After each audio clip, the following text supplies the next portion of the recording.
morning, and if I forget it, Merry Christmas. Welcome to the meeting number 492 of the Lake George Park Commission. Do we have an agenda? Yes. We got I did that 2 months ago, right? Yeah. We got enough people here? Okay, good. Oh, it's a tough season for me, I'll tell you. My birthdays and anniversaries are behind me. Aren't they all? Yeah, thanks.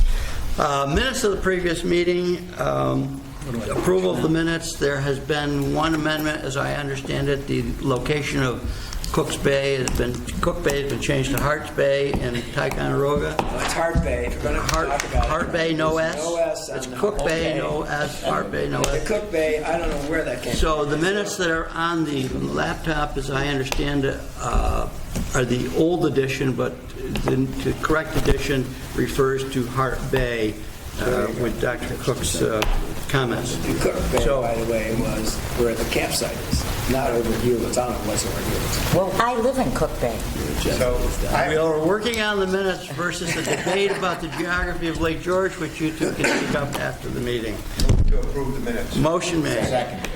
Seconded. All in favor? Aye. Aye. Dissent? Carried. Done. Thank you. Fiscal actions, report and expenditures. I hope you've had time to review it in great detail. That much. Move to approve. Seconded. Seconded. Any discussion? No. All in favor? Aye. Any nays or dissenters? None. Carried. Number 3 is a presentation from Silver Bay YMCA on their cutting-edge environmental upgrades. Steve Tam, the CEO of Silver Bay. How was the road coming down this morning? Yeah. Well, I was in Queensbury, so it wasn't bad. Oh. There you go. Okay. You're cutting work then. Are you on the clock today? Sorry about that. That's all right. Well, good morning. Let's get settled. Thank you so much for the invitation to share a few things about Silver Bay with you all today. Sorry for those who have my back to them. So let's see, make sure I got this okay.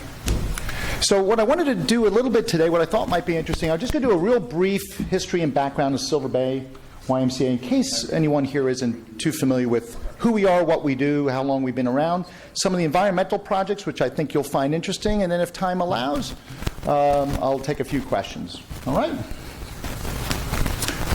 So Silver Bay was founded in 1902. We're on the registry with the Department of Interior for historic places. We have something like 32 significant historic buildings, including our Victorian Inn, which dates back to 1899. The Boy Scouts had their first encampment at Silver Bay back in 1910. We have about 50 full-time staff, and we had about 200 or so in the summer. And we currently have about 700 acres and about a mile of shoreline on Lake George. At one time, we had as much as 1,600 acres on Lake George property. Some of it was sold in 1984 to the state, including James Pond. They used to be Silver Bays for many, many years. So just a few pieces of data. We can handle about 1,000 guests. If we put heads in every bed, we can handle about 1,000 guests at a time. And we host a variety of different groups at our conference and family retreat center. It might be church groups. We have schools, businesses, nonprofits. We do weddings. As a matter of fact, someone in this room had their wedding there in October. And summer is our busiest time, but we are open year-round. As a matter of fact, that group there, that Asian American church, came from Albany this past year. That's the lobby of our new William Boyd Center I'll talk about in a moment.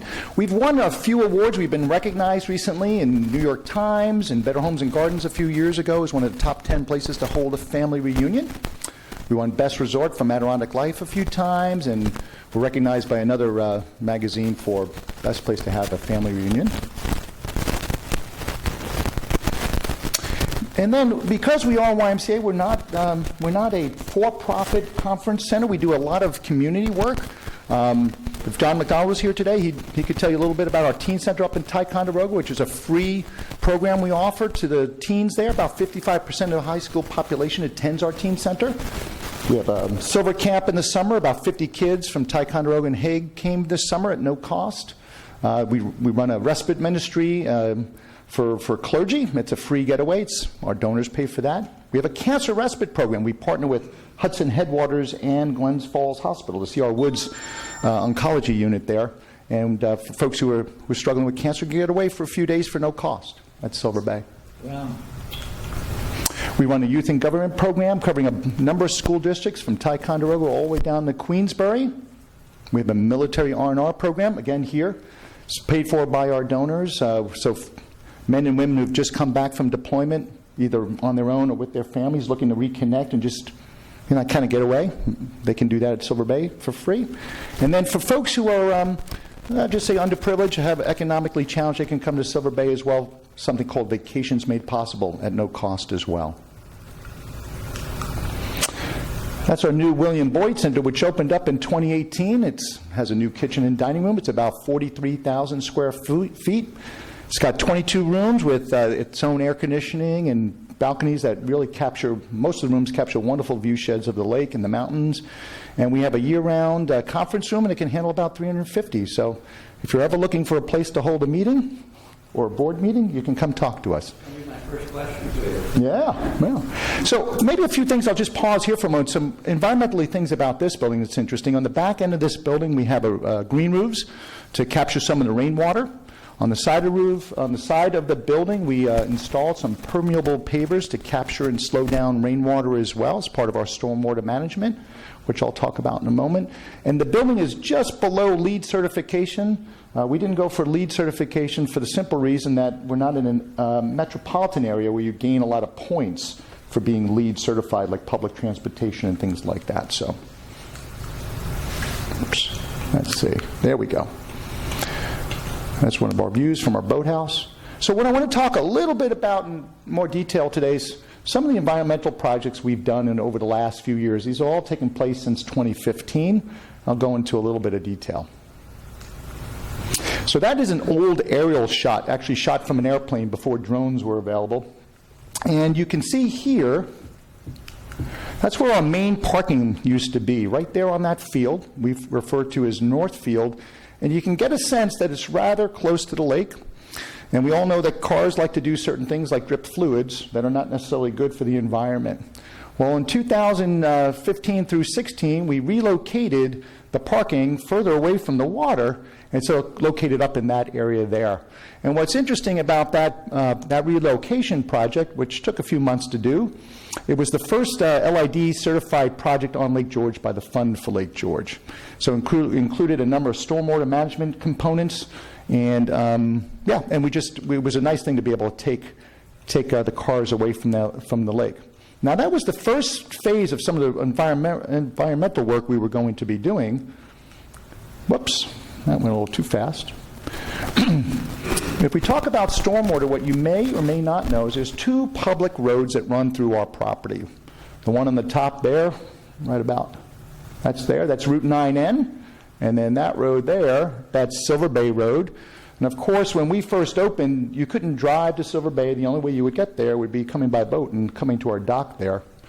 So the water that's coming off the mountains, coming across the roads, as we all know, roads are good for salt this time of year and all other kinds of wonderful things that are trying to make their way eventually towards the lake. We also have a service road here. That's our own private little service road that comes down there. And so we were looking for ways to mitigate all that runoff to protect the lake. And so what we ended up doing is we started in 2018, 2019, we worked with the folks from the Lake George Park Commission, New York State DEC, and other government agencies to start the construction on a wetland. Now you can see here, there's some guys working there, and that's where the parking was. And you can see the start of the constructed wetland taking place here. This is the new William Boyd Center I spoke about, and the mountainside is on the back there. So all that water is trying to make its way down here. We have a natural stream that runs through our property right here, starts out up in James Pond. And so there's just this natural, gravity is doing this work to bring the water down. This is late summer, early fall, not quite early fall yet, where Most of the work is already completed. Some of the planting has taken place here. It doesn't look like much now because we're making sure that the stormwater's, it was very dry this summer, so you don't really see some water in there. But as fall came around and things started to green up again after the drought, you can see that we're getting some water there. So this is looking northeast in our direction here. Now, before the summer, my good friend Walt Lender, who's sitting behind me, he and his organization will be helping us by installing some educational signage about what the wetland and the things that, the wonderful things that it does for the environment. We've already had blue heron walking through there, picking up some of the polywogs or whatever you want to call them that have made their way naturally into that wetland. Now, you probably remember at the end of October we had a little bit of a storm. Look, I was not happy. So what you see there is we had the stream that I talked about that overflowed. It came across, we had a stream cuts through our property, goes underneath underneath Silver Bay Road, and the stream overflowed. That was the event where we had, 6 or so inches of rain in a very short period of time up near Hague. And it ran down the road, and then it started to make its way towards a lake, and you get a sense there how deep of a hole it cut, because I'm a whopping 5'9½", and that's up to about my hip there, how deep that hole was. So what happened to all that water? Well, it made its way down, trying to get to the lake, and you can see that our stormwater devices did what they needed to do, because all this sediment did not exist before the storm. All that sediment came down through the stream and through that event and was deposited there instead of in the lake. As a matter of fact, you can see from here, and Joe is probably happy to see this, is that it did not breach. All this water, and you can't really see on this display, but it was a little tannicky there.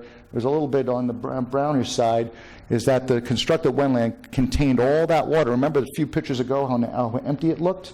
All that water came in because of that storm. And instead of going directly into the lake and all that sediment, it ended up there in our constructed wetland.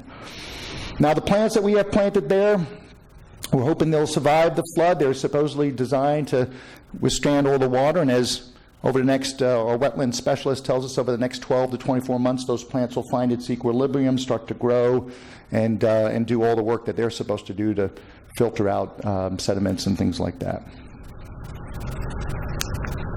Whoops, come on. There we go. Now, another exciting thing, and folks get tired of hear me talking about how exciting wastewater can be. Imagine my job when you're trying to raise money for wastewater. It's not the easiest thing to do in the world, but we had, up until just recently, again, Silver Bay started in 1902, and for the last 75 years, we've had a traditional septic system for the wastewater that we've had. Of course, it was a much larger septic system than most folks would find around the lake, but we work closely with the DEC and, again, Lake George Park Commission to get their feedback on what we could do to modernize our wastewater system. We looked at this MBR, microbiofilm reactor system, which the construction started in late winter, about December of 2018, but most of the construction occurred in 2019. It came online actually ahead of schedule in the end of June of 2019. Now, next picture is, whoops, let's go back. That's the part of the inside of the MBR system. And then this picture, if you've not seen this before, what I'm showing there is in my one hand I have a bottle of drinking water. You can see how clear it is. And then the beaker in my other hand is the treated effluent. So up until, let's say, last year, what we would have done is, as we know, the soils of a typical septic system is what treats your effluent. Our system, through a variety of biology and adding oxygen and things like that, breaks down the waste, and that is now what goes into the soil. Because we are in the Lake George Basin, we can't, as you know, we can't use it to water the lawn. If we were in the Catskills, I guess we could. I think regulations would allow us to, but that goes into an infiltration pit. And you can see how clear that is versus the other nasty stuff that you normally would find in a septic system. Currently at our peak capacity, we're running about 45,000 gallons per day. To put that in perspective, you may know this better than I do, but the 4 largest wastewater systems on the lake are Lake George Village, you have Bolton, You have Hague, and then you have Silver Bay. We in Hague run about the same as what I've been told at peak capacity, about 45,000 gallons a day. What's interesting about this system is it's scalable. If we ever had the need, and I don't know if we'll ever have the need, but it could go up as high as 95,000 gallons per day. It could treat with the same clarity that you see in here. That treated effluent is basically the same as rainwater. And when I talked about fundraising, unlike those other three I mentioned, Bolton, Town of Lake George, and Hague, I've had to fundraise for this. We've only raised about a little over about $1.5 million. We're still looking for another $2 million. We have not been eligible. We've fallen into a little bit of a gray area as a nonprofit in getting state or federal funding for the investment that we made. We made the investment as a leap of faith. We made the investment because we think it's the right thing to do, and as a mission-based organization, being good stewards of the environment is part of our mission. And if you do the right thing for the lake, you get a lot of smiling faces, don't you?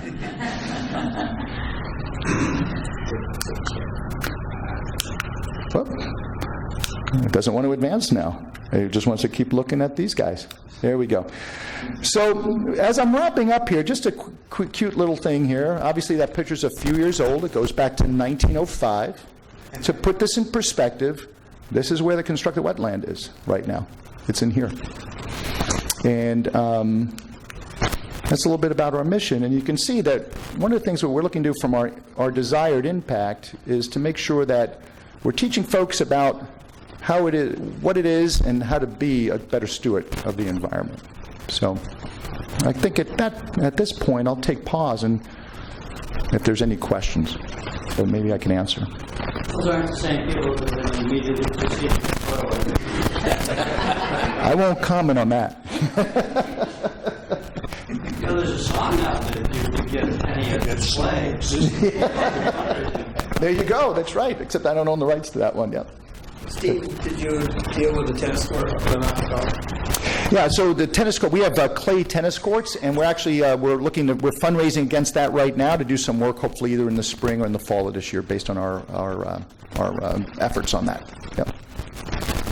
Steve, your MBR2 wastewater treatment system is kind of pretty cutting. One of the reasons we wanted to come out and talk about it today. What do you see as the applicability of that kind of system? Anywhere from your size and smaller, or even at town level, is this something that could be a demonstration for whether it's a large hotel or something like that that isn't on wastewater treatment? Yeah, I think I had one of our neighbors, private homeowner who owns a modest home and property since it's been in the family, I think 3 or 4 generations, asked about that. And the designing engineer was Cedarwood Engineering. They have a location in Warrensburg. And for the single homeowner, it is not as economically feasible. But when you start to look at developments, you have Arcady Bay, and you have those types of communities where you have a certain amount of scalability as far as the volume of waste. This is a very good avenue to use. We've been very happy with it. We've been now running it basically a half a year. We found it to be very easy to work with. We have to take measurements every day. The measurements have been good. It's been working within the allowances pretty easy. Sometimes we have to, if there's not enough material going in, if it's just like, for example, right now, we don't really have any guests on site because we're in that between Christmas and New Year, Thanksgiving and Christmas time frame. Yet sometimes you have to feed it some organic material, like sugar, for example, to keep the bugs happy. But throughout the summer, being able to handle the peaks in the valleys on the flows that we take, we would go from 10,000 gallons, and then as we scoped up to about 45,000 gallons a day, the system handled it very, very easily. Matter of fact, we have 3 different pits, if that's the term to use.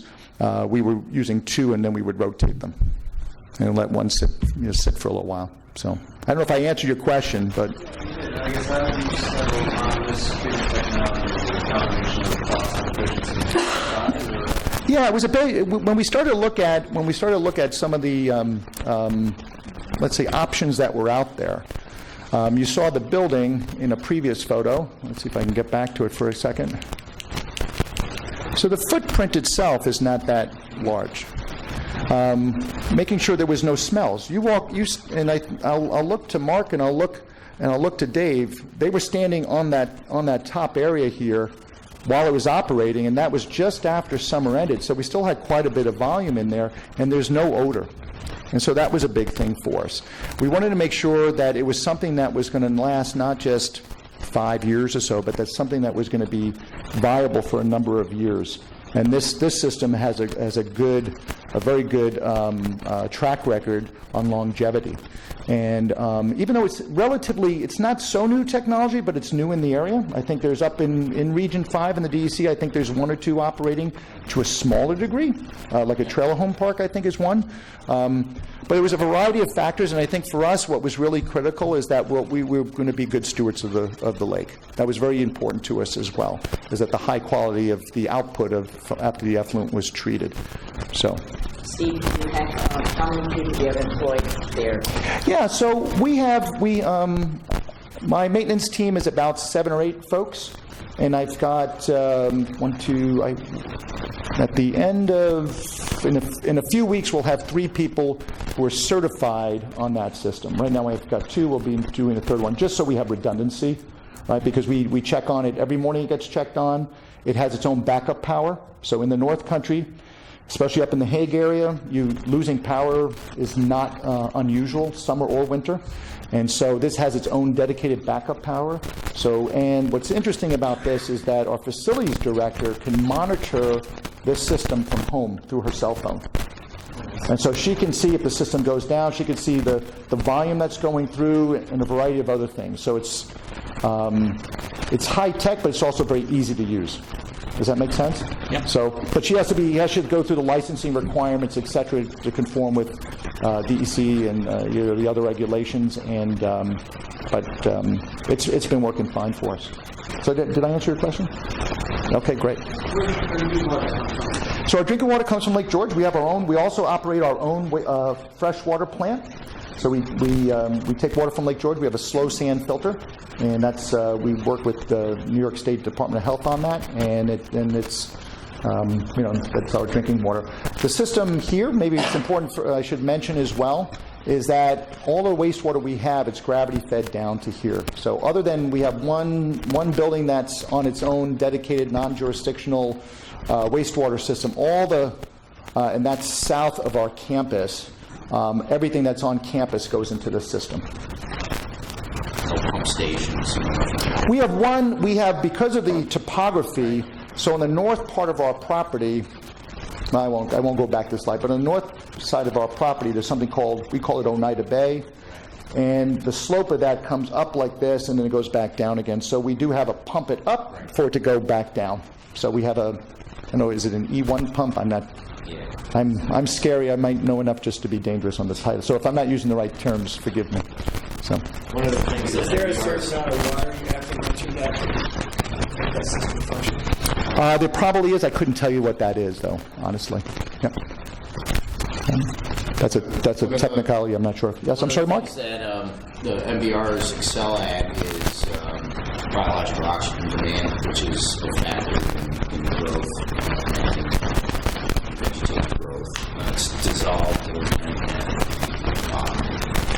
most systems will take out particulate or undissolved matter, but high-strength waste contains a lot of dissolved organics, and MBR systems are extremely good at removing that, and that's one of the keys to minimizing or eliminating the contribution to any plant growth through groundwater. And one of the benefits of the system was that Silver Bay has a very large dispersal pit where traditionally their wastewater was treated, and the cleanliness of the water coming out of the system, they were able to reuse and continue to use that seepage pit because you cannot discharge your surface water, any waste in the special waters. All has to be groundwater discharge. So being able to use that was a big it was a big gap, and use that. And those pits there, we have, I think, we did 3 test wells, and I think we got down to 60 feet, and it was still all sand. Yeah. Because it's on whatever you would call it, hillside. The other system besides the trailer park, Paradox Brewery in North Hudson has had to have this type of system put in for disposal into a standard leach field. If they didn't have that, the biological oxygen demand on that leach field would immediately, pretty soon cause it to mat over with vegetation inside the leach field, and it would kill it. It would be a matter of months, and that's one of the problems in the state we're having now with these small breweries that are hooked up to municipal wastewater treatment systems, is that their systems are failing left and right. And it's new technology to our division of water in the state. Fortunately, it's proven itself to be very good, and we're comfortable with it now. I had one of the manufacturers of plates that actually film plates, removable plates that the effluent is pushed through. I had him down to Canada, and all the water staff in the wastewater treatment here in Auburn come up and have a lesson from super blocks to 2 hours. That helps a lot. Yeah, we've done some tours, and I would offer, when the weather's a little bit warmer and a little bit safer, not as slippery with snow, but in the springtime, if the board is interested in getting a tour of the MBR, I'd be more than happy to arrange that. Thank you. Thank you very much.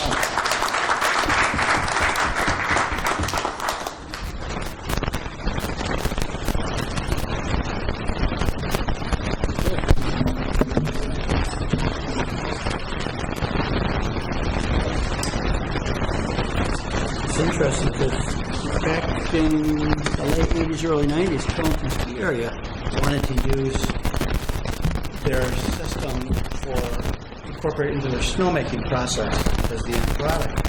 And what killed it was obviously the lack of technology in those days, and the bumper sticker that came out, don't let Killington use the effluent from the affluent to affect our atmosphere. And that alone, not a good idea, not a good idea. So, thank you. Have we ever met at Silver Bay? Not since I've been here. Yeah, I don't know, Molly. Have we? Even DEC did. Yeah. Yeah, with our people. Okay. Maybe it's Sounds like conversation time. Item 4 on our agenda, project review actions report. Oh, you have a... Resolution 2019-54. Accept the project review actions report. Whereas the Commission has received and reviewed the project review actions report prepared by the staff and dated December 3rd, 2019. Whereas the project review committee recommends acceptance of the project review actions report. Now therefore be resolved that the Commission directs that the project review actions report be incorporated in the minutes of the full Commission meeting. So moved. Motion made, second. Any discussion? All in favor? Aye. Carried. Class A marina modification, turbo application, and dock modification submitted by Adirondack Camp in the town of Putnam. And Joe, you have... So this, as you noted, is 3 applications. We grouped them together for efficiency. It's a total application for recreational towing for children's camp, also a green permit facility for turbo. They also provide water-based recreation such as sailing and construction, class under activities. The applicant also requires a variance. Not slip width. They want to use a floating boat width. Decking, so we placed it between piers to represent the not is here to represent the applicant. background and answer any questions. Good morning. Good morning. We are trying to replace a 1986 floating dock for our sailing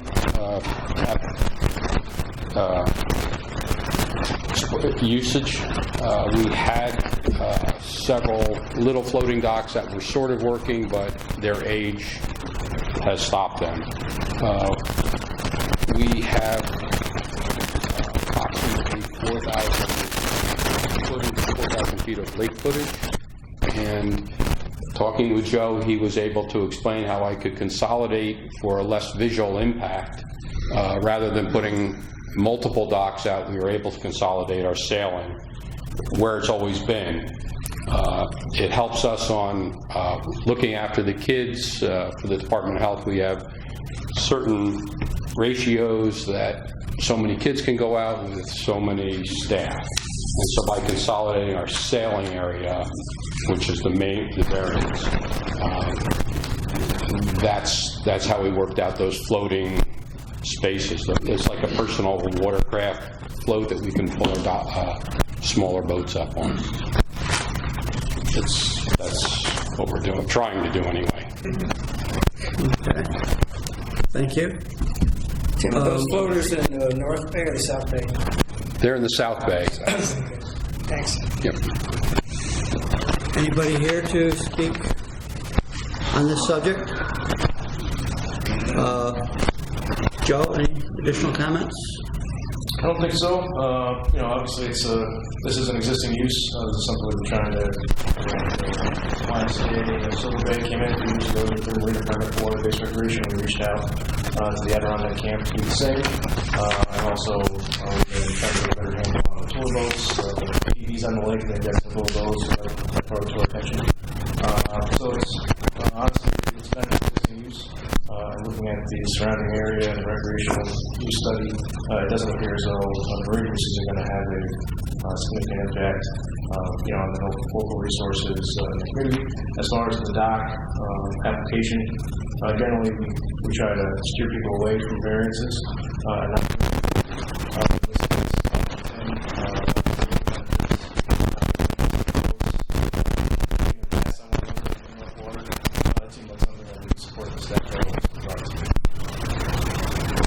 Any other comments?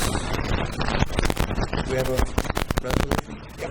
Resolution 2019-55, approved turbo marina and dock variance application 534-34-19 SPT 5346-35-19M1 and 5346-36-19 DM. Applicant is Christine Shawn Associates, Inc. At Adirondack Camp. Whereas the applicant has applied for a turbo Class A marina and dock modification permits, whereas the Lake George Park Commission has reviewed the application, supporting documents, comments received, and other information which appears in the record, and the Commission has made a determination that the project is an unlisted action pursuant to the State Environmental Quality Review Act of 6 NYCRR 617.5, and as lead agency for the purposes of the State Environmental Quality Review Act, has made a determination that the project will have no significant impact on the environment. The action is considered to be a major project pursuant to 6 NYCRR 645-5.3. Public notice has been published and distributed as requested, and the applicant has demonstrated that the activity complies with the tour boat requirements of 646-1.4. That the facility complies with the Class A marina requirements of 6 NY CRR 646-1.2. And the applicant has requested a variance from the dock regulations of 6 NY CRR 646-1.1C and number 5. The maximum width of the pier shall be 8 feet. The applicant has demonstrated that strict conformance with the dock regulations will cause unnecessary hardship due to unique and peculiar circumstances which impose substantial financial, technical, and safety burdens. And whereas the Commission finds that there is no reasonable possibility that the applicant's property, or if no property is involved, the continuation of the applicant's business enterprise, use or activity will bring a reasonable return for the following conformance with the dock regulations. And whereas the Commission finds that project will have no adverse impact on the health, safety, and welfare of the public, the environmental resources of the park, will not alter the essential character of the area in which it is proposed, will not lead to congestion in the park, will not have an undue visual, cultural, audible impact on the neighborhood or the park. Now therefore be resolved, the Lakeport Parks Commission hereby resolves to approve the above applications as proposed. So moved. Second. Motion made, carried. Any further discussion? All in favor? Yeah. Aye. Any dissent or nays? Hearing none, we're passed. Thank you very much for your presentation. Law Enforcement Committee report. We did meet at 9 o'clock this morning. Received the knowledge from our lieutenant that there's still a boat in the water. We're available for patrolling the lake. I'm not going to say that we're patrolling the lake. And we also discovered that the summer of 2020 is 1 week longer than the summer of 2019 and some other summers, which is interesting because it impacts your payroll, simply the day that the payday falls on. So it's a budgetary concern, I think. We did go into executive session and discussed 3 enforcement actions with a plan to proceed. And you have a resolution to read? Resolution 2019-57. Whereas the Law Enforcement Committee met December 17, 2019, to review matters pertaining to the Lake George Park Commission's Marine Patrol and the Commission's Law Enforcement Program. Whereas the active law enforcement cases and their status were reviewed in executive session, and the Law Enforcement Committee has reported on the results of that committee meeting at this full commission meeting. And whereas the Law Enforcement Committee recommends acceptance of this month's law enforcement report, now therefore be resolved that the Commission accepts the report of the Law Enforcement Committee. So moved. Second. Motion made, second. Any discussion? Carried. All in favor first. Now I'll say carried. Thank you very much. Now we come to the all-important, get me off the dais here, of public comments. Is there anyone here that would like to share some pithy remarks or ask us some questions? If not, we're going to move into adjournment. And before we do, could I just ask one question? Of course, yes. Thank you, Chairman. We discussed at our last meeting about milfoil and possible use, or our executive director mentioned the use of herbicides around New York State, and I just wanted to ask a clarification on do we have a plan, or are we trying to do anything different in the future, or what is our future plan on milfoil right now? Yeah, like we discussed at the last meeting, our current plan over at least the next 3 years, we have enough funding to continue the suction harvesting effort, thanks to funding from the Fund for Lake George Association, the Park Commission, and a grant we got from the Department of State. That's going to allow us about $500,000 for 2020 to continue those suction harvesting efforts. We're looking at having 1 suction harvester in the North Basin dedicated, 1 in the Mid Basin, and 2 in the South, with 1 or 2 hand harvesting crews. We think that's going to be the most robust milfoil management program Lake George has ever seen. We think we have enough resources to maintain almost that level of support, hopefully, right, for the next 2020, 21, and hopefully 22. The discussion on Percellacor as a possibility was a discussion of what are the tools out there in the toolbox that could be used. The Commission has a responsibility to say, we're just not dedicated to this path, but let's take a look at what options are out there. I think everybody's last option is to try to use a chemical application in water body like Lake George. So it's not something we're considering right now. We're hoping that the program that we have in place is going to continue its success, because I think we are seeing successes out there in Lake George. So no, there's no either immediate or even pending plan for any chemical applications out there. Thank you very much. Thanks for bringing that to our attention to clarify it. I think it seemed like it might be being portrayed a little bit incorrectly as it was being passed around, and I wanted to make sure I was clear. So thank you. We certainly like to be transparent here. Only if we're going to call for that. Yes, thank you. We're going to adjourn, but we're going to reconvene at noontime for our annual Christmas luncheon for all that are involved. And do we all agree to adjourn? Yes. Yes. This is adjournment for the year now, don't forget. It's a big move. For the decade, too. For the decade. Thank you very much. See, legal counsel is hard at work here at our right. What do we do for the next hour? So What do we do for the next hour? you get to